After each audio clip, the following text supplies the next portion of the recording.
الحمد لله رب العالمين الصلاة والسلام على خاتم النبيين وعلى آله وصحبه أجمعين أما بعد فأعوذ بالله من الشيطان الرجيم بسم الله الرحمن الرحيم قال الله تعالى في سورة بني إسرائيل قال اذهب فمن تبعك منهم فإن جهنم جزاؤكم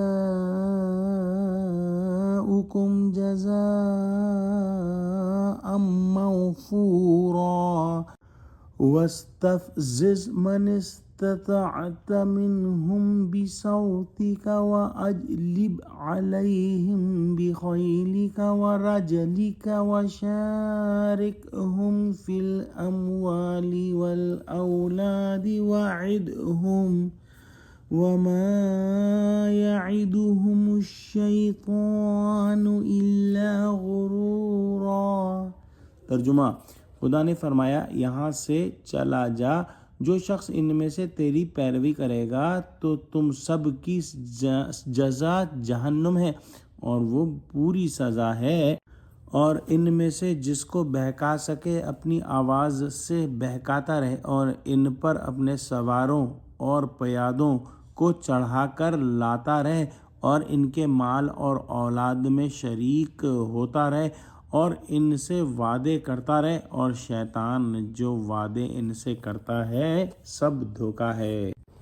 گزشتہ آیات میں ہم نے پڑھا کہ کس طرح شیطان نے اللہ سبحانہ وتعالیٰ کے حکم کی نافرمانی کی اور آدم علیہ السلام کو سجدہ نہ کیا۔ اس نے کہا کہ میں آدم علیہ السلام کی تمام اولاد کو چند لوگوں کے سوا بہکاتا رہوں گا اور انہیں تیرے راستے سے دور کر دوں گا۔ اس کو جواب دیا گیا کہ جا، جتنی طاقت لگا سکتا ہے لگا، لوگوں کو بہکا، اور یہاں بھی تیرے اور تیرے ساتھیوں کے لیے قید خانہ، سزا اور آگ تیار ہے۔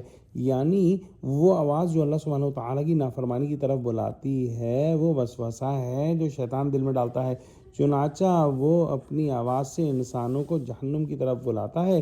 انسان شیطان کی باتوں میں آ کر بغیر کسی ثبوت کے اس کی پیروی کرنے لگتا ہے اور خود کو جہنم کی آگ کا سزاوار بنا لیتا ہے۔ اللہ سبحانہ وتعالیٰ نے اس کو فرمایا کہ جا، ساری طاقت صرف کر دے اور پوری قوت سے لشکر کشی کر۔ اللہ سبحانہ وتعالیٰ کی معصیت میں لڑنے والے سب شیطان کے سوار اور اس کے پیادے ہیں، چاہے وہ جنوں میں سے ہوں یا انسانوں میں سے ہوں۔ اپنے دل میں کوئی آرزو نہ رکھ اور انہیں ہر طرح ابھار کہ اپنے مال اور اولاد میں تیرا حصہ لگائیں، یعنی یہ کہ ناجائز طریقوں سے یہ چیزیں حاصل کریں اور حرام طریقوں سے مال کمائیں اور حرام مال اپنی اولاد پر لگائیں اور پھر ناجائز کاموں پر ہی، حرام کاموں پر ہی یہ مال صرف کر دیں۔ شیطان جو بھی انسان سے وعدے کرتا ہے، جو سبز باغ دکھاتا ہے، اس سے دھوکہ کھانا بے وقوفی ہے۔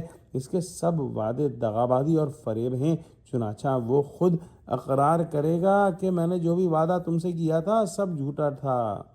دعا ہے کہ اللہ سبحانہ وتعالی ہم کو قرآن کا فہم عطا فرما، ہم کو سچوں سے جوڑے، ہم کو صراط مستقیم پر قائم فرما دے اور ہم کو شیطان کی چالوں کو سمجھنے اور ان سے بچنے والا بنا۔ آمین۔ وآخر دعوانا ان الحمد للہ رب العالمین۔ السلام علیکم ورحمۃ اللہ وبرکاتہ۔